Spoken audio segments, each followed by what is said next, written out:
Okay, so for context, this is one of their therapy sessions as they've gotten to know each other. They've been, I'm going to say their relationship's probably about 3 years old at this point. So things are, they're familiar, comfortable with each other kind of place. When do you have women? It was rare that any of her questions caught him off guard, but that one did. What do you mean, have women?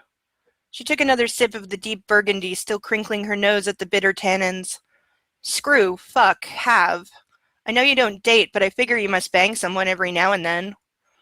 There was no avoiding the occasional personal conversation with long-term patience, but he needed to steer her off this topic.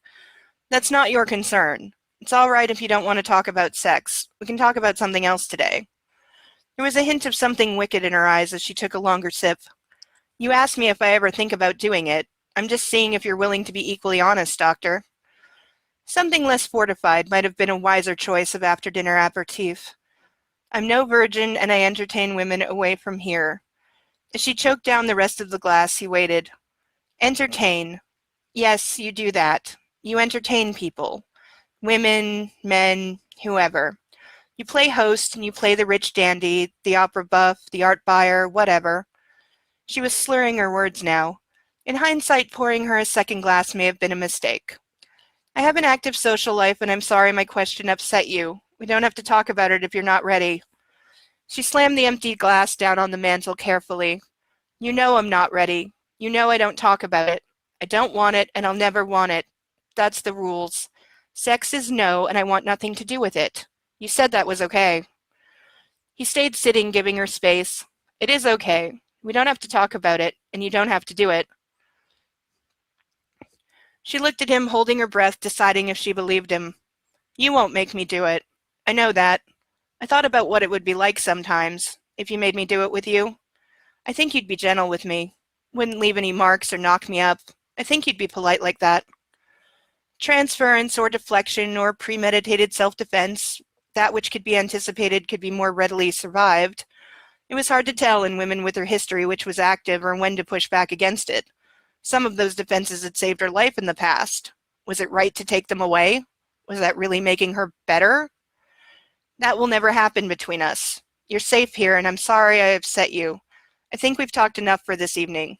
Perhaps you'd like to watch one of your musicals. I could set up the projector for us. Normally he enjoyed the sound of her laughter, but this was too pained. You're afraid to leave me alone. Afraid I'll use the toothbrush again. It had only been a few months since the last time. Addressing her feelings of sexuality and desire would help her manage those impulses, but that didn't make the conversation easy to have. Yes, I am. You needed stitches last time, and I don't want to have to do that again. And I know you didn't enjoy the experience of having them.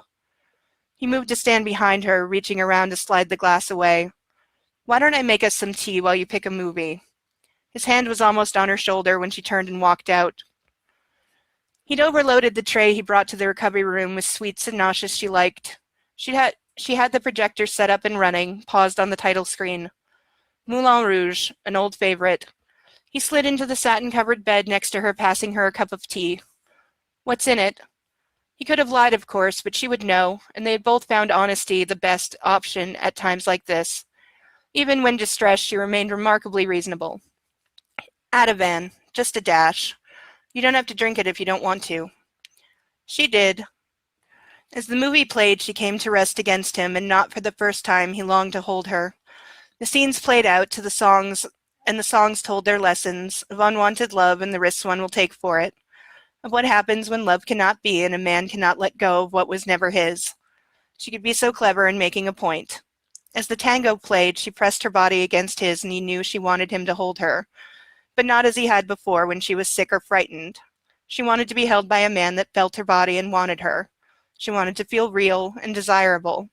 She was playing with a double-edged sword that her passions had lit on fire. If you're Satine, who am I? The Duke or the penniless sitar player? She closed her eyes and rested her head on his chest. You're not penniless. There was no denying his longing for her in this moment, for the vision of her that he hoped they were making. He reminded himself that could never be. She wasn't his to want or to hold or to have.